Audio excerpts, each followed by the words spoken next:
ముఖ్యంగా రెవెన్యూ వ్యవస్థలో హైయెస్ట్ అధికారి అయినటువంటి సిసిఎల్ఏ గారు నుంచి లోయెస్ట్ అధికారి అయినటువంటి విఆర్ఓ, ఈ మధ్యలో జిల్లా కలెక్టర్ ఉంటాడు, తర్వాత డివిజనల్ సబ్ కలెక్టర్ ఉంటారు, లేదా ఆర్డీఓ గారు ఉంటారు, మండల్ లెవెల్లో వచ్చేసి తహసీల్దార్ గారు ఉంటారు.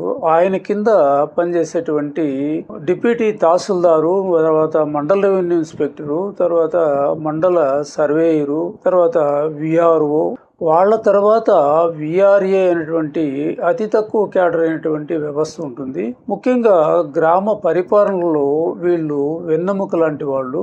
ఎందుకంటే ప్రభుత్వానికి సంబంధించినటువంటి అన్ని రకాలైనటువంటి భూములను, తర్వాత అన్ని రకాలైనటువంటి పరంపోగు భూములను కబ్జా కాకుండా ఎప్పుడు నిరంతరము పర్యవేక్షిస్తూ ఉండేటువంటి వ్యవస్థ. అయితే ఆ వ్యవస్థలో చూసినట్లయితే పేరుకు పార్ట్ టైం ఎంప్లాయీసే అయినప్పటికీ ఇప్పుడు పరిస్థితుల్లో ఫుల్ టైం ఎంప్లాయీస్ గా వాళ్ళను వినియోగించడం జరుగుతుంది. వాళ్ళ జీతభత్యాలు చూసుకున్నట్లయితే ఫిక్స్డ్ శాలరీ అంటే 11,000 రూపాయల వరకు వాళ్ళకు వస్తుంది. కానీ ఇప్పుడు ఉండేటువంటి పరిస్థితుల్లో డిగ్రీ నుంచి పీజీ, బీటెక్, ఎంటెక్ చదివినటువంటి వాళ్ళు కూడా ఈ ఉద్యోగంలో 2014లో జరిగినటువంటి ఏపీపీఎస్సీ ఎగ్జామినేషన్ లో పాస్ అయినటువంటి వారు కూడా ఉన్నారు. కానీ వాళ్లకు ఒక కుటుంబం అనేటువంటిది ఉంటుంది. వాళ్లకు పిల్లలు, భార్య, బిడ్డలు ఉంటారు. వాళ్ళ చదువుల ఖర్చు కానీ, వైద్యపరమైనటువంటి ఖర్చులు కానీ, ఇంటి రెంట్లు కానీ, నిత్యావసర సరుకులు కొనుగోలు కానీ, ఇవన్నిటినీ ఆ 11,000 రూపాయల్లోనే వాళ్ళు చేసుకోవాల్సినటువంటి అవసరం ఉంది. కానీ ఇప్పుడు ఉండేటువంటి పరిస్థితుల్లో హై ఇన్ఫ్లేషన్ ఉండేదాని వల్ల ఈ నిత్యావసర సరుకులు కానీ, వైద్య ఖర్చులు కానీ ఏమాత్రము సరిపోవడం లేదు. అది సామాన్యంగా కూలీ నాలి చేసుకునేటువంటి కొంతమంది, ఉదాహరణకి బేల్దారి చూసుకున్నట్లయితే, మేస్త్రి గారి చూసినట్లయితే వాళ్లకు రోజుకు 1,200 చొప్పున నెలకు 236,000 రూపాయలు ఆదాయం వస్తుంది. అది కాకుండా ప్రభుత్వం నుండి వచ్చేటువంటి అనేక సబ్సిడీలు, తర్వాత నిత్యావసర సరుకులు పంపిణీ కానీ, పెన్షన్లు కానీ అన్నీ అందుతున్నాయి. వీళ్లకు ఆ ఫిక్స్డ్ శాలరీ తప్ప విఆర్ఏలకు ఎటువంటి ఆదాయము ఉండదు. కానీ రెవెన్యూ డిపార్ట్మెంట్ లో లంచగొండితనానికి ఎక్కువ ఆస్కారం ఉంది అని చెప్పి ప్రజల్లో ఒక అపోహ అనేటువంటిది ఉంది. కానీ మీరు అనుకున్నట్లు విఆర్ఓ స్థానం నుండి తహసీల్దార్ క్యాడర్ వరకు ఉంటే ఉండవచ్చు. కానీ విఆర్ఏకి ఎలాంటి ₹1 వచ్చేటువంటి పై ఆదాయం అనేటువంటిది ఉండదన్నమాట.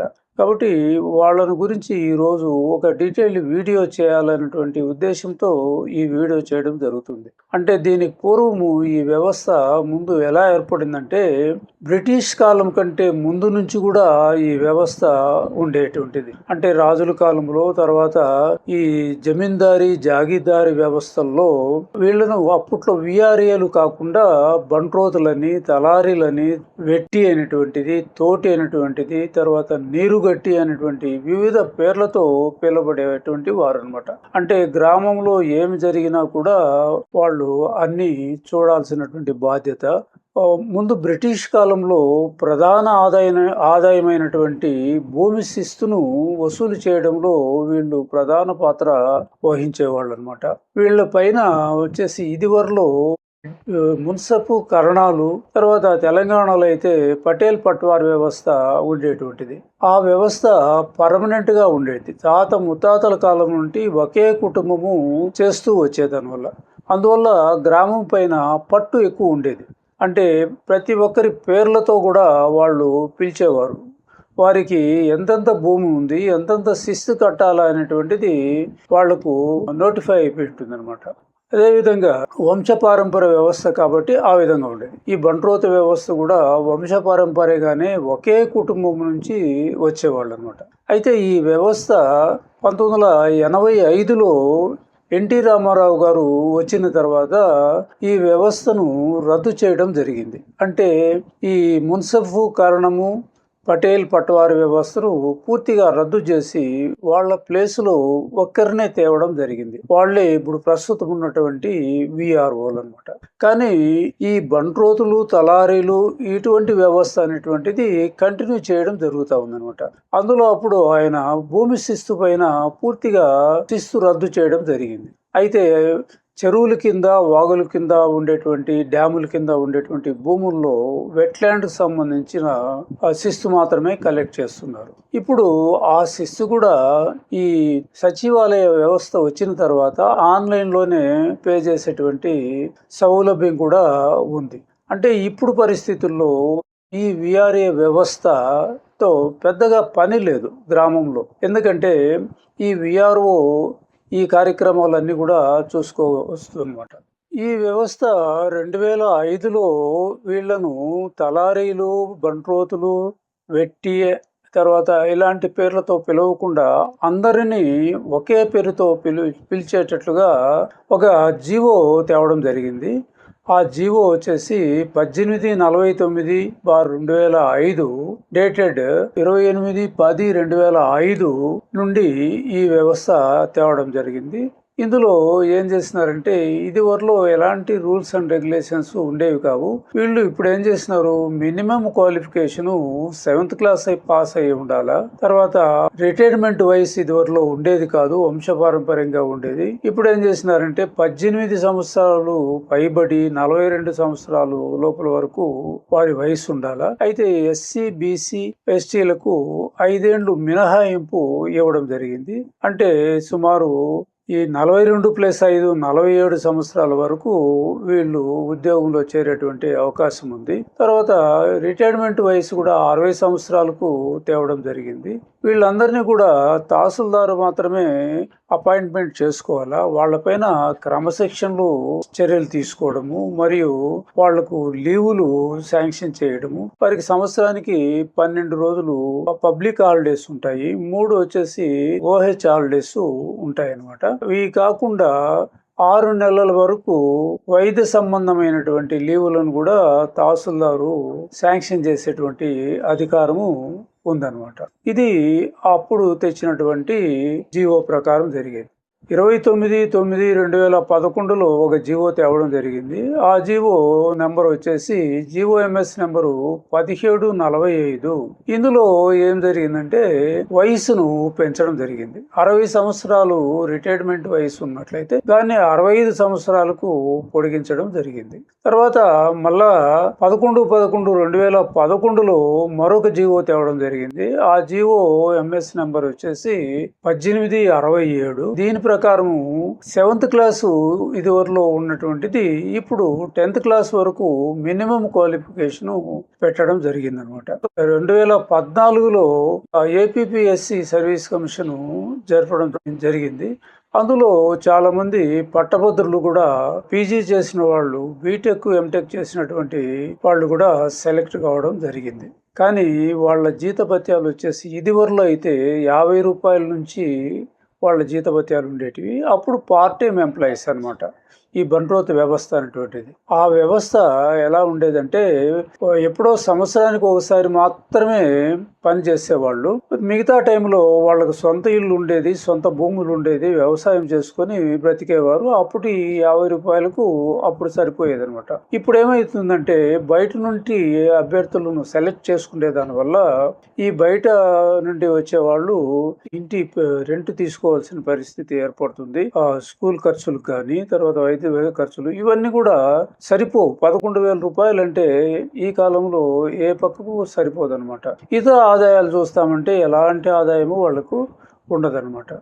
తెలంగాణ రాష్ట్రంలో 2020లో ధరణి పోర్టల్ వచ్చిన తర్వాత ఈ రెవెన్యూ రికార్డ్స్ మొత్తం కూడా కంప్యూటరైజ్ చేయడం జరిగిన తర్వాత ఈ విఆర్ఏ అండ్ విఆర్ఓల వ్యవస్థను రద్దు చేయాలనేటువంటి సంకల్పంతో అప్పటి సీఎం గారు అయినటువంటి కేసీఆర్ గారు ఈ వ్యవస్థను రద్దు చేయడం జరిగింది. జూలై 2023లో సుమారు 20,555 మందిని ఒకేసారి మూకుమ్మడిగా రాజీనామా చేయించి వాళ్ళందరినీ వివిధ డిపార్ట్మెంట్లలో వారి యొక్క క్వాలిఫికేషన్ బట్టి, వాళ్ళ యొక్క సీనియారిటీని బట్టి వివిధ శాఖల్లో జూనియర్ అసిస్టెంట్లు గాను మరియు అటెండర్లు గాను నియమించడం కూడా జరిగింది. ఒక్కసారిగా వాళ్ళ జీతము, విఆర్ఏ యొక్క జీతము 11,000 నుంచి సుమారు 35,000 రూపాయలకు ఒక్కసారిగా పెరగడం జరిగింది. అంటే సుమారు 24,000 రూపాయలు ఒక నెలలోనే అంత తేడా వచ్చింది. కానీ ఆంధ్రప్రదేశ్‌లో ఉన్నటువంటి వీఆర్ఏలు అయితే వాళ్లకు 11,000 మాత్రమే ఇప్పటి వరకు కూడా 2026 వరకు కూడా 11,000 రావడం జరుగుతుంది. కాబట్టి అనేక సందర్భాల్లో ప్రభుత్వాన్ని వీళ్ళు అనేక సార్లు అర్జీలు ఇచ్చి అర్జీ రూపంలో ప్రమోషన్లు అంటే అర్హతను బట్టి మాకు ప్రమోషన్లు కానీ తర్వాత జీతాలు పెంచడం కానీ ఇవన్నీ చేయమని చెప్పి అనేక సార్లు వేడుకోవడం జరిగింది. కానీ ప్రభుత్వం 2026 వరకు కూడా ఎలాంటి స్పందన లేకుండా ఉండడం జరుగుతుంది. తెలంగాణలో 2024లో ప్రభుత్వం మారిన తర్వాత ఈ భూములపైన అనేకమైనటువంటి సమస్యలు రావడము, కోర్టులకు పోవడము, దానికి సంబంధించినటువంటి రికార్డులను ఎప్పటికప్పుడు అప్డేట్ చేయకపోవడము, ఇలాంటివి ఉన్నందున వల్ల అందులో ధరణిలో కొన్ని లోటుపాట్లు ఉండేదాని వల్ల ఈ విఆర్ఓ వ్యవస్థ అనేటువంటిది తేవాలనేటువంటి సంకల్పంతో కాంగ్రెస్ గవర్నమెంట్ ఏం చేసిందంటే సుమారు 10,954 మందిని జీపీఓలుగా నియమించడం జరిగింది. దానికి ఒక జీవో అనేటువంటిది ఇవ్వడం జరిగింది. ఆ జీవో వచ్చేసి జీఓఎంఎస్ నెంబర్ 129 పార్ట్ 2025 ప్రకారము వాళ్లను జీపీఓలుగా అంటే జీపీఓలు అంటే గ్రామ పాలన ఆఫీసర్స్ అని అర్థం అనమాట. ఆ పేర్లతో ఈ విఆర్ఓ అనేటువంటి పేరు తీసేసి పనులు మాత్రం అన్ని కూడా విఆర్ఓ పనులు మాత్రమే చేయడం జరిగింది. కానీ విఆర్ఏ వ్యవస్థ అనేటువంటిది తేలేదన్నమాట. వాళ్ళేమో వివిధ డిపార్ట్మెంట్లలో అటెండర్లు గాను తర్వాత జూనియర్ అసిస్టెంట్లు గాను పనిచేయడం జరిగింది.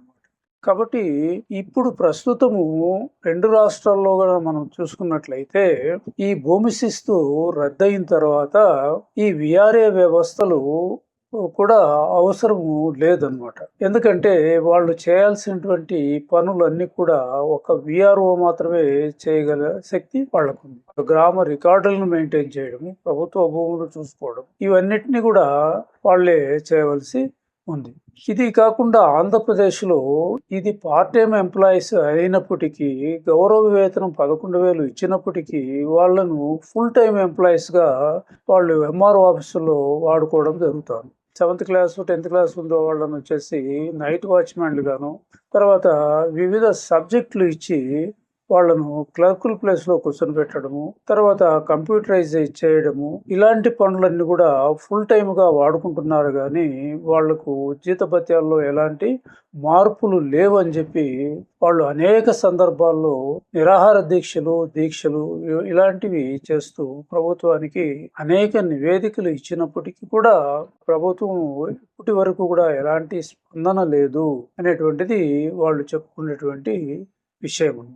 తెలంగాణ గవర్నమెంట్లో ఏ విధంగా అయితే విఆర్ఏ వ్యవస్థను పూర్తిగా రద్దు చేసి వివిధ డిపార్ట్మెంట్లలో ఏ విధంగా అడ్జస్ట్ చేసిందో అదేవిధంగా ఆంధ్రప్రదేశ్లో కూడా ఇప్పుడు ఉన్నటువంటి విఆర్ఏలో వ్యవస్థను రద్దు చేసి వివిధ డిపార్ట్మెంట్లలో వాళ్ళ అర్హతను మరియు సీనియారిటీని బట్టి క్వాలిఫికేషన్ బట్టి జూనియర్ అసిస్టెంట్లు గాను అటెండర్లు గాను నియమించాలని చెప్పి ఆ విఆర్ఏ సంఘము నేతలు కోరుతున్నారు. కాబట్టి ప్రభుత్వము 2026లో ఒక నోటిఫికేషన్ ద్వారా 4,253 పోస్టులను గుర్తించి వాటిని ఫిలప్ చేయాలని చెప్పి భావిస్తున్నందున వీళ్ళందరినీ కూడా వాటిల్లో వాళ్ళను ఆ పోస్టులలో ఫిలప్ చేసేట్టుగా చేయాలని చెప్పి చాలా మంది వివిధ సంఘాల వాళ్ళు కోరుతున్నారు. కాబట్టి ప్రభుత్వం కూడా దీనిపైన ఒక ఆలోచన చేసి వీళ్ళ కోరికలను